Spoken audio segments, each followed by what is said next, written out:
سفر کن قسط نمبر 58۔ امید کیا کر رہے ہیں کہ آپ سب دیکھ رہے ہیں۔ علیزہ مغزم کی طرف دیکھی ہلکی سی آواز میں بولی، میں کچھ بھی نہیں کر رہا، میں تو کھا رہا ہوں، اور تم کیوں نہیں کھا رہی؟ وہ مغزم بولتا ہی اس کے منہ میں زبردستی کھیر کا چمچ ڈال چکا تھا۔ علیزہ شرمندہ سی ہوتی اپنا سر جھکا گئی۔ او مائی گاڈ اتنا پیار! عائشہ علیزہ کی طرف دیکھتی اسے چھیڑتے ہوئے بولی تو علیزہ کا جھکا ہوا سر مزید جھک گیا، جبکہ چہرہ شرم سے سرخ پڑ چکا تھا۔ مریم نے گردن گھما کر زید کی طرف دیکھا تو اس کے دیکھنے سے زید نے بھی اس کی طرف دیکھا اور ایک دائیں آئی برو جھکائی۔ اس کی حرکت پر مریم نے اسے گھورا۔ گھورتی کیوں ہو بیگم؟ لو میں بھی تمہیں اپنے ہاتھوں سے ہی کھلا دیتا ہوں، زید شوقی سے بولتا اپنی پلیٹ میں سے کھیر کا چمچ بھر کر مریم کے منہ میں زبردستی ڈال چکا تھا، جبکہ مریم نے آنکھیں پھاڑے اسے دیکھتی ہی رہ گئی اور زید کی اس حرکت پر پورے ڈائننگ ٹیبل پر سب کے کہکے چھوٹے تھے، جبکہ ینگ پارٹی تو ہنس ہنس کر پاگل ہو رہی تھی۔ کھیر کھانے کے بعد سب نے کھانا کھایا تھا، یہ بھی مغزم کے کہنے پر، کیونکہ اس کا کہنا تھا کہ سب سے پہلے سب میری بیگم کے ہاتھ کی کھیر کھائیں گے۔ کھیر کھانا، اس کے عجیب سے لاجک پر اعتراض بھی کسی نے نہیں کیا تھا۔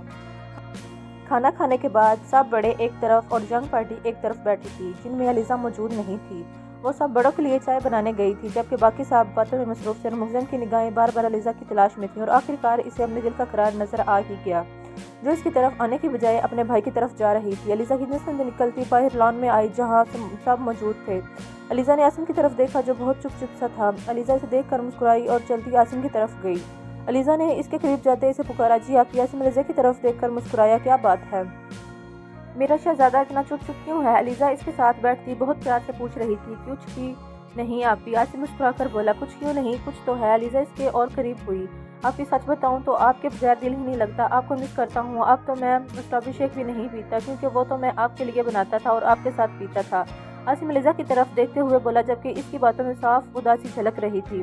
اچھا اگر مجھے مس کرتے ہو تو مجھے فون کر لیا کرو، علیزہ پیار سے اس کے ماتھے سے بال پیچھے کرتے ہوئے بولی۔ پر آپی آپ کو دیکھو کیسے، آپ کو تو دیکھنے کے لیے بھی ترس جاتے ہیں ہم۔ آسم نے ایک اور مسئلہ پیش کیا، تو ویڈیو کال کر لیا کرو، پر ایسے اداس تو نہیں ہوا کرو۔ علیزہ نے حل بتایا، اسے اپنے بھائی کی اداسی دیکھی نہیں جا رہی تھی۔ اچھا چلو اب موڈ ٹھیک کرو میرا بھائی، مجھے ایسے اداس بالکل نہیں چاہیے، علیزہ اس کے گال پر پیار سے ہاتھ رکھتی ہوئی بولی۔ تو آسم مسکرا دیا، جبکہ اتنی دیر سے ان دونوں کو ہی دیکھتا مغزم یہ سوچ رہا تھا کہ علیزہ کتنے ہنر جانتی تھی، کسی کو اداسی سے خوشی کی طرف لانے کے لیے وہ دل کی ہی حسین تھی، بنا کوئی کھوٹ دل میں رکھے سب سے خوش دلی سے ملتی تھی۔ اللہ نے اسے واقعی ایک بیوی نہیں اپنا انمول تحفہ دیا تھا، جس کی قدر اور قیمت صرف مغزم میر احمد ہی جانتا تھا۔ اچھا چلو آؤ ہم اسٹرابیری شیک بناتے ہیں، علیزہ آسم کا ہاتھ پکڑتی اٹھتے ہوئے بولی تو آسم بھی اٹھ کھڑا ہوا۔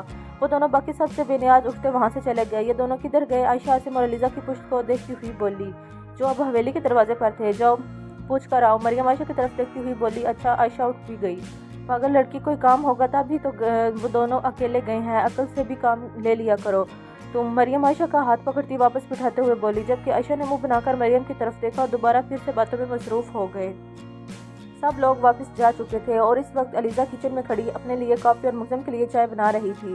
چائے بنا کر علیزہ نے 2 کپس میں ڈالی اور انہیں ٹرے میں رکھا، جب ایک ملازمہ نے آ کر علیزہ کو مخاطب کیا، بی بی جی وہ باہر آپ کا فون بج رہا ہے۔ ملازمہ علیزہ کی طرف دیکھتی ہوئی بولی، میرا فون تو روم میں ہے۔ پھر علیزہ ملازمہ کی طرف دیکھتی ہوئی بولی، بی بی وہ لینڈ لائن پر کسی کا فون آ رہا ہے۔ اچھا میں دیکھتی ہوں، علیزہ بولتی کچن سے نکل گئی۔ علیزہ کے نکلتے ہی صبا کچن میں داخل ہوئی اور اپنے دوپٹے میں چھپائی ایک شیشی نکالی اور علیزہ کی کافی میں ملا دی۔ لو اگر تم نے اپنا منہ کھولا تو تمہارا حشر بگاڑ دوں گی، صبا ملازمہ کے ہاتھ میں پیسے رکھتے ہوئے بولی۔ تو پیسے دیکھ کر ملازمہ کی آنکھیں چمکی، اس نے جلدی سے پیسے تھامتے ہاں میں سر ہلایا اور کچن سے باہر نکل گئی۔ صبا بھی اپنی مسکراہٹ لیے کچن سے چلی گئی۔ علیزہ کچن میں واپس آئی اور ٹرے اٹھا کر کمرے کی طرف چال دی۔ پتہ نہیں کون تھا، اس وقت بول ہی نہیں رہا تھا۔ علیزہ بڑبڑاتی کمرے میں داخل ہوئی۔ مغزم صوفے پر بیٹھا اپنا لیپ ٹاپ لیے اپنے کام میں مصروف تھا۔ علیزہ مغزم کو دیکھ کر مسکرائی، آپ کی چائے؟ علیزہ مغزم کے سامنے رکھتی ہوئی بولی تو مغزم بھی مسکرا دیا، البتہ نظریں ابھی بھی لیپ ٹاپ پر ہی تھی۔ علیزہ اپنی کافی لیتی بیڈ پر بیٹھ گئی اور آہستہ آہستہ کافی کے گھونٹ بھرنے لگی۔ ابھی علیزہ نے آدھی کافی پی تھی جب اسے غنودگی طاری ہونے لگی۔ علیزہ نے کافی پی کر کپ سائڈ پر ٹیبل پر رکھا اور سیدھی ہو کر لیٹ گئی اور کروٹ دائیں جانب بدلی، جہاں سامنے ہی مغزم بیٹھا اپنے کام میں مصروف ترین دکھائی دے رہا تھا۔ علیزہ مغزم کو دیکھتے دیکھتے ہی گہری نیند میں اتر گئی۔ مغزم اپنے کاموں میں مصروف اور ساتھ ساتھ چائے پی رہا تھا۔ چائے ختم کر کے مغزم نے کپ ٹیبل پر رکھا اور نظریں اٹھا کر سامنے دیکھا جہاں علیزہ گہری نیند میں اتر چکی تھی۔ اسے دیکھ کر مغزم کے چہرے پر جاندار مسکراہٹ رنگ گئی۔ اپنا کام جلدی جلدی ختم کر کے مغزم نے لیپ ٹاپ بند کیا اور سائڈ پر رکھا اور اٹھ کر بیڈ کی دوسری سائڈ پر آیا۔ بیڈ پر لیٹتے ہی مغزم نے کھینچ کر علیزہ کو اپنی باہوں میں بھرا اور شدت سے اس کا گال چوما۔ مائی سلیپنگ کوئن، مغزم بولتا مسکرایا، اس کے ماتھے پر محبت بھرا لمس چھوڑتا، لائٹس آف کرتا، اسے کسی تکیے کی طرح خود میں بینچتا، آنکھیں موند گیا۔ صبح سے علیزہ کافی ڈھیلی ڈھیلی سی لگ رہی تھی۔ آج تو اسے اٹھایا بھی مغزم نہیں تھا، اور وہ بھی بہت مشکل سے، ورنہ کوئی شک نہیں تھا کہ اس نے سارا دن سونا ہی تھا۔ علیزہ کی طبیعت کو کابر سمجھ کے مغزم نے کمرے میں ہی ناشتہ منگوایا تھا اور زبردستی علیزہ کو کھلا کر ایک ٹیبلٹ دے کر گھر میں سب کو علیزہ کے خیال رکھنے کی ہدایت دے کر آفس گیا تھا۔ اس کا جانا ضروری تھا، ورنہ وہ اس حالت میں علیزہ کو چھوڑ کر کبھی نہیں جاتا۔ افرا علیزہ کے کمرے میں داخل ہوئی تو کمرے میں گھپ اندھیرا تھا۔ افرا نے اور سنبھل کر قدم اٹھائے اور لائٹس آن کی تو دیکھا علیزہ ابھی بھی سو رہی تھی، جبکہ اب تو شام کے 5 بج رہے تھے اور مغزم بھی آنے والا تھا اور وہ صبح سے کمرے سے باہر نہیں نکلی تھی۔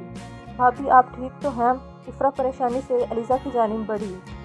بھابھی اٹھیں، افرا علیزہ کو اٹھانے کی کوشش کرتے ہوئے بولی، مگر وہ پھر بھی نہیں اٹھی۔ بھابھی اٹھیں، بھائی آنے والے ہیں، افرا اس کی بار اس کا چہرہ تھپتھپاتے ہوئے بولی۔ تو علیزہ نے مندی مندی آنکھیں کھول کر افرا کی طرف دیکھا۔ اٹھ جائیے بھابھی، پھر بھائی ڈانٹیں گے، آپ صبح سے سو رہی ہیں اور کچھ کھایا بھی نہیں ہے، افرا علیزہ کو سہارا دیتے اٹھاتے ہوئے بولی۔ اچھا، علیزہ نیند سے ڈوبی ہوئی آواز میں بولی اور ہمت کرتی اٹھ کھڑی ہوئی۔ آپ فریش ہو جائیے، میں آپ کے لیے کچھ لاتی ہوں، افرا علیزہ کو واش روم کے دروازے کے آگے چھوڑتی ہوئی بولی اور کمرے سے چلی گئی۔ علیزہ نے ہمت کرتے شاور چلایا اور کپڑے سمیت شاور کے نیچے کھڑی ہو گئی۔ اس کا دماغ سن پڑ رہا تھا، اسے خود سمجھ نہیں آ رہی تھی کہ اس کے ساتھ کیا ہو رہا ہے۔ اگر آپ نے اب تک میرے چینل کو سبسکرائب نہیں کیا تو میرے چینل کو سبسکرائب کریں، لائک کریں، شیئر کریں اور بیل آئیکن کو دبائیں، اور جو لوگ میری ویڈیو دیکھتے ہیں ان کا بہت تھینک یو، شکریہ، اللہ حافظ۔